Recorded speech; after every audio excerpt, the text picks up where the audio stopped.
और मैं समझता हूं कि जो शिक्षक का कार्य है बहुत ही अलग है और मूल रूप से उनका कार्य इस समाज में जो बच्चे हैं उनको शिक्षा प्रदान करना और साथ ही साथ यह सुनिश्चित करना कि वह ऐसे छात्र बनाए जो इस समाज का संचालन भविष्य में करेंगे। ये कार्य जरूर बहुत कठिन है और इसमें बहुत योगदान और बहुत मेहनत की आवश्यकता है। हमारे शिक्षक दूर दराज पहाड़ों में, नदियों में पार करके शैक्षणिक कार्य चालू रखते हैं। ये सभी शिक्षक बधाई के पात्र हैं। एक बच्चा अपने जो विद्यालय में समय बिताता है वह उसके दिनचर्या का करीब 80% समय विद्यालय में बिताता है और यह अपेक्षा की जाती है कि हमारे जो शिक्षक हैं वह इस समय में उस छात्र छात्रा को सभी गुणों से संपूर्ण करेंगे और परिपूर्ण करेंगे ताकि वह समाज में कल महत्वपूर्ण स्थान प्राप्त करे। यदि हम इस दायित्व से चूकते हैं या इसमें कोई कमी हो जाती है, हमें समाज में वैसे छात्र छात्राएं आगे चल के अनेक कठिनाइयों का उनको सामना करना पड़ेगा।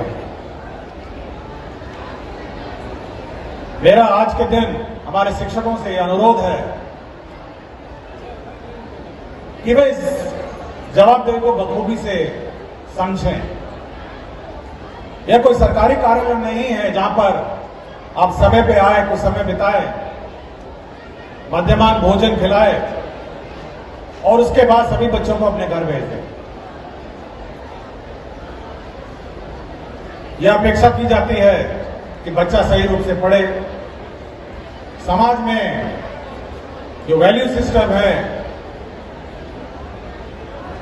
और भविष्य की जो समाज की परिकल्पना इस राज्य और देश में जो की है उसके अनुरूप उस बच्चों को कैसे ढाला जाए, इसे बनाने का दायित्व हमारे शिक्षकों का है। समय पे आने की व्यवस्था तो हम लोगों ने सुनिश्चित कर दी है, बच्चे भी आगे आने लगे हैं, किंतु अभी भी शिक्षा की गुणवत्ता में बहुत काम करना बाकी है। मेरा शिक्षकों से विनम्र अनुरोध है कि इन सभी जो बच्चे आपके विद्यालय में हैं उन्हें अपने बच्चों की तरह पढ़ाएं, सिखाएं, ताकि बाद में यह न कहे कि हमें इस राज्य के विद्यालयों में उचित शिक्षा नहीं मिली जिस कारण से हम कहीं के नहीं रहे। आपके आचरण विद्यालय में बहुत महत्व रखते हैं। बच्चा बहुत कुछ सीखता है। आप समय पे आते हैं तो उसे समय पाबंदी सीखता है। आपका व्यवहार विद्यालय में क्या है यह भी बहुत मायने रखता है। वो आपको देख के सीखता है।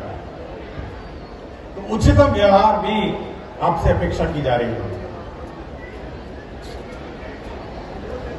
जहां तक राज्य सरकार में शिक्षा व्यवस्था में इंफ्रास्ट्रक्चर हो या अन्य में सुधार का कार्य है, हमारा लक्ष्य है कि हम लोग इसी वर्ष इसको पूरा करेंगे। हम लोगों ने जिला पदाधिकारियों को दायित्व दिया है कि समय पर इंफ्रास्ट्रक्चर का कार्य पूरा करेंगे। स्थानांतरण और पदस्थापन की जो कार्रवाई है, आप लोगों से जो सुझाव प्राप्त किए हैं, राज्य सरकार जल्द ही जल्द अपनी स्थानांतरण नीति लाएगी। हम लोग आपके सभी कठिनाइयों का समाधान निकालेंगे, लेकिन एक ही अपेक्षा हम लोग आपसे रखते हैं कि विद्यालय में सही रूप से पढ़ाया जाए और हमारे जो बच्चे हैं वे आगे जाकर अपने पैरों पे खड़े हों और समाज में अपना पूर्ण योगदान दें। आज पुनः मैं सभी हमारे शिक्षक जनों को अपना पूर्ण सम्मान देता हूं और मैं आज के दिन सबको बधाई देता हूं और मैं आशा आपसे एक ही आशा मैं आपसे करते हुए आज मैं अपना वक्तव्य समाप्त करता हूं कि बच्चों की शिक्षा पर ध्यान दें, ख्याल करें ताकि ये आगे जाके इस राज्य और देश का मैं अपना संपूर्ण योगदान दे सके। धन्यवाद। जय हिंद। सर आप ही करेंगे। सर कमेटी की रिपोर्ट का क्या हुआ है अब तक?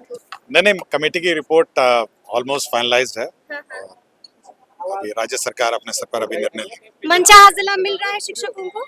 ये अब जो जब निर्णय होगा आपको बता देंगे। तो किन बिंदुओं पर चर्चा हुई है अब तक? देखिए, जो विकलांग हैं और जो बीमार हैं, महिलाएं हैं, उनकी जो समस्याएं हैं उस पर विचार कर रही है सरकार, अपना जल्द निर्णय लेगी। स्कूल टाइमिंग को लेकर क्या है? स्कूल टाइमिंग तो जो राइट टू इन्फॉर्मेशन एक्ट है, जो प्रावधान है उसी को लागू हम लोग 10 से 4 होगी स्कूल टाइमिंग? देखिए, जो राज्य सरकार ने जो राइट टू इन्फॉर्मेशन एक्ट में जो प्रावधान है, राइट टू एजुकेशन एक्ट में है, एक्ट में जो प्रावधान है उसी को लागू करेगी, जो प्रावधान है। जी, लगातार आप खबरों में बने रहते हैं सर, मतलब लगातार आपके वीडियोस भी वायरल होते रहते हैं, तो आगे क्या कुछ करने का सोच रहे हैं? कभी छापा मार देते हैं स्कूलों में। देखिए, हमारा मूल उद्देश्य यही है, एक ही उद्देश्य है कि बच्चे पढ़ें, टीचर्स पढ़ाएं और इसी पर हम लोग मेहनत करते रहते हैं। आज के दिन कोई तोहफा आप भी जो शिक्षकों को देना चाहें? तोहफा क्या है, हम लोग सभी को बधाई देता हूँ और सभी को आदर और अपना सम्मान समर्पित करते हैं।